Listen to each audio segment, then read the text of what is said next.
So Fetch.ai is sitting at 1.298, and if you remember, this is the support of 1.3.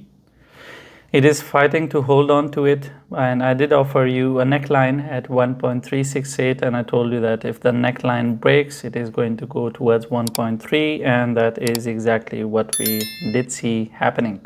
That we saw at 1.368. If this thing breaks, if this neckline breaks and it goes below it, then of course 1.3 cannot hold it. It will bleed. It will bleed a bit more than that. Now, I did tell you that this is the, the maximum line of support that Fetch has at 1.3. If this thing breaks, then Fetch.ai is going to get more and more bearish. And talking from a larger perspective, because from smaller perspective, Fetch.ai has pretty much eaten everything that it did in 2 weeks. But talking from the overall larger perspective, it did start moving from 70 cents. It went up there.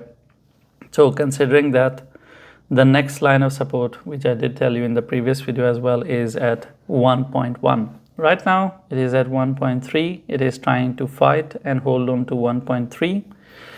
But if it loses 1.3 and it fails in its fight, and is not able to hold on to this support of 1.3, then of course the next area is 1.1, and that one should hold, because if it doesn't hold, it is going to create a pretty massive bearish structure, and then you would pretty much expect it to go towards 70 cents and below, and that's not something that anyone wants to hear about Fetch.ai after what it has gone through. I think people look at Fetch.ai structure like this, they think that what the hell happened? It pretty much went close to where it started last year. It went up and then it retraced everything back, which is not something nice to see. And let's not blame Fetch.ai for it only. We can blame market conditions. But based on what we are seeing right now, it is at point of decision. By the time you watch this video, if it is not able to hold on to 1.3, it has spent 8 hours below it. That will confirm that Fetch.ai is going to go towards 1.1, and that will be an area where it will stop, and hopefully by then Bitcoin has also finished its retracement, which it has not yet.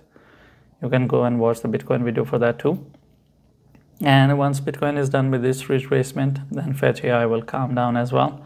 Not every coin is respecting Bitcoin and bleeding massively. Like I talked about Doge in today's videos. If you see, I make 10 videos a day. In Doge, we talked about how Doge is not letting go of its level of support. And even though it's not its first, it's not the only support it has. This is the new level of support that it created in its rally, and it is holding very strong to it. So those coins that don't want to bleed as Bitcoin bleeds, they are holding on. They are trying to do really well, and Doge is among those coins at this stage. And that's pretty much the case scenario with Fetch.ai. It is struggling with this overall situation. If it loses 1.3, then 1.1 is your next and last support for Fetch.ai. After that is gone, it is going to become a very horrible case scenario for Fetch.ai.